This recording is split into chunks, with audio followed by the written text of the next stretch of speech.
Você está no canal Eu Estudo a Lição com o pastor Samuel Camilo. Hoje é sábado, dia 2 de setembro de 2023. Estamos introduzindo a lição de número 11 do nosso trimestre, cujo tema será Suprema Lealdade a Cristo. Da mesma forma como na lição da semana passada, quando abordamos o relacionamento marido e mulher, nessa semana também analisaremos o relacionamento pais e filhos, senhores e escravos. Para algumas pessoas, esse tema realmente será complexo de ser entendido, mas o faremos à luz de toda a Bíblia.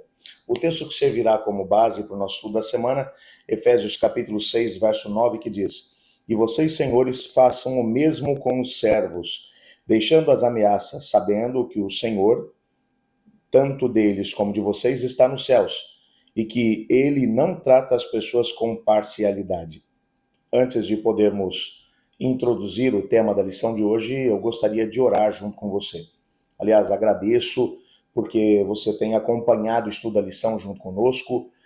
Se você tem feito por outra plataforma digital, WhatsApp, Instagram, Facebook, não tem problema, continue seguindo a partir daí, mas quero te pedir que você dê uma passadinha lá no nosso canal, no YouTube. Eu Estudo a Lição com o pastor Samuel Camilo. Se inscreva no canal e, ao mesmo tempo, compartilhe os vídeos com as pessoas que você tem contato para que cheguemos ainda mais longe com a mensagem de esperança. Ore comigo. Obrigado, Pai. Sabemos que o Senhor tem um propósito todo especial para nós enquanto seres humanos, vivendo os relacionamentos entre irmãos, com a família. Queremos viver esses mesmos relacionamentos de acordo com a tua vontade. Ajuda-nos a entender o que o Senhor tem para nós através do estudo da carta aos Efésios. Pedimos também que o Senhor ouça cada pedido que foi enviado para a nossa comunidade de oração, também aqueles que ficaram no coração dos seus filhos. Nos colocamos em tuas mãos, Pai, pedindo que teu Espírito fale conosco também, pois em nome de Jesus que oramos. Amém. Quando no ano 2018, um processo de organização de uma grande quantidade de artefatos que se encontram no Museu da Bíblia em Washington, D.C., foram organizados alguns trabalhos para que esses artefatos pudessem ser colocados também à disposição das pessoas. Um deles atraiu muita atenção. Se tratava de uma Bíblia que era uma edição condensada, que foi projetada para poder ensinar o essencial da fé, mas que excluía uma grande quantidade de passagens bíblicas. Essa Bíblia, na verdade, ela foi criada, ou ela foi estabelecida para ensinar a fé para escravos, durante o período em que os Estados Unidos da América do Norte estavam sendo desenvolvidos ou construídos, que o país estava sendo estabelecido e aonde a escravidão ainda era uma realidade. Nessa mesma Bíblia, e existem alguns dados que aparecem aqui no nosso guia de estudos, ela foi, na verdade, publicada no ano de 1808. E o texto dessa mesma Bíblia, ela removeu algo em torno de 90% do Antigo Testamento e 50% do Novo Testamento. Pasme você, dos 1189 capítulos da Bíblia, permaneceram apenas 232. Por que essas passagens algumas passagens foram retiradas, aliás, boa parte delas foram retiradas, e somente uma parte pequena permaneceu? Porque quando você analisa a Bíblia como um todo, e veja, quem organizou essa Bíblia naquela época eram indivíduos que queriam fazer com que a escravidão permanecesse e usar a religião como um instrumento para fazer com que os escravos se submetessem aos seus senhores. Então, tudo aquilo que demonstrava qualquer tipo de situação que pudesse trazer esperança para os escravos, esperança de que um dia eles seriam libertos, de que poderiam viver a sua liberdade em Cristo Jesus, tudo que trazia esperança de liberdade foi removido do contexto da Bíblia. Só permaneceram textos como um dos que a gente vai estudar durante essa semana, de Efésios capítulo 6, verso 5, que diz: servos, obedeçam aos seus senhores aqui na terra com temor e tremor, com sinceridade de coração, como a Cristo.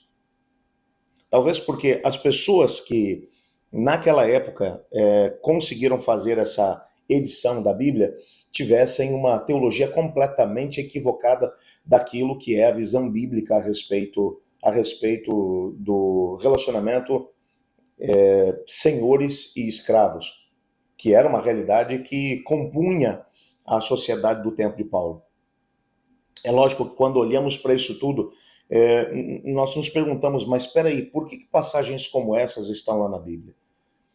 Parece que quando você vai olhar para os capítulos 1, para o capítulo 6, versos 1 a 9 da carta aos Efésios, parece que o apóstolo Paulo está endossando a escravidão. Por isso é importante que nós analisemos o todo para tentar entender o que é que o apóstolo Paulo está dizendo.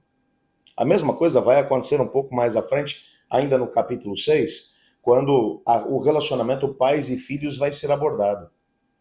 Dentro desse relacionamento, quando você vai olhar para a perspectiva do que o apóstolo Paulo está dizendo, parece que ele está dizendo aos filhos que eles devem ter uma obediência servil aos pais, independente daquilo que os pais pensam, fazem ou têm, ou o tipo de cosmovisão que eles têm.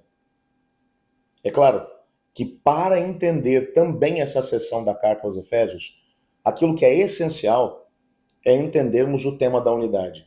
Paulo ainda está, nessa altura, tratando da temática da unidade.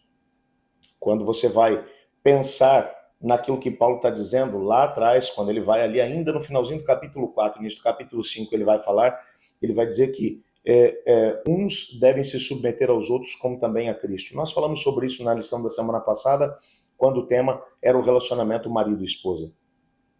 A mesma coisa se aplica agora nesse mesmo contexto. Quando formos estudar aquilo que o apóstolo Paulo fala sobre escravos e senhores e escravos, pais e filhos, filhos e pais, ele está usando o mesmo princípio. Uns devem se submeter aos outros como também a Cristo. Como isso pode, de alguma forma, abrandar as palavras que vão aparecer aqui dentro do nosso texto durante essa semana? Bom, eu vou ler um texto aqui que vai aparecer no nosso guia de estudos hoje, onde o autor diz assim: no presente e em nossa época e cultura, o desafio importante é ler Efésios 6, versos 1 a 9, no contexto da história completa da salvação, conforme revelado em toda a Bíblia. O que podemos aprender ao observar Paulo aplicar esses valores dos evangelhos e, ao mesmo tempo, as estruturas sociais que eram extremamente defeituosas do seu tempo? É exatamente isso que a gente vai tentar entender nessa semana.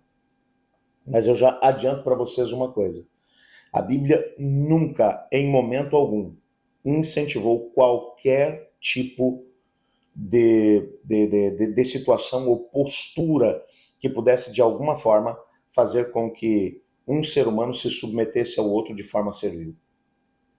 Mas como, então, Deus deveria ter agido no contexto de uma sociedade onde, em Roma, por exemplo, se mencionava que algo em torno de 60% da população era composta de escravos?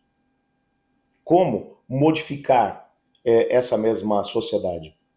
Como modificar uma sociedade onde um pai que resolvesse castigar o seu filho e o matasse enquanto estivesse castigando o filho, não sofreria nenhum tipo de contrapartida ou de consequência por parte de uma sociedade que achava que isso era normal, já que o filho era dele? Como lidar com uma sociedade quando um senhor de escravos resolvesse castigar um escravo por qualquer razão que fosse? Acabaria por ser visto como alguém que tomou uma postura e que talvez no meio da sua raiva acabou passando um pouco mais da conta, mas tudo bem, ele levou um prejuízo, mas afinal de contas aquela pessoa não passa de uma peça, falando de um objeto que pertence a ele. Assim como se eu ficar nervoso e resolver pegar um aparelho e jogar na televisão, na parede e quebrar, as pessoas vão dizer: você não devia ter feito isso, levou prejuízo. era o que as pessoas diriam se um pai ou um senhor de escravos acabasse matando um filho ou um escravo. Como lidar com uma sociedade como essa? É isso que a gente vai ter oportunidade de poder entender durante o nosso estudo essa semana. Eu te garanto que vai valer muito a pena. Um tema realmente controverso, mas que à luz do todo nas Escrituras Sagradas nós teremos a oportunidade de poder entender. Continua com a gente que vai valer a pena. Eu estudo a lição. E você?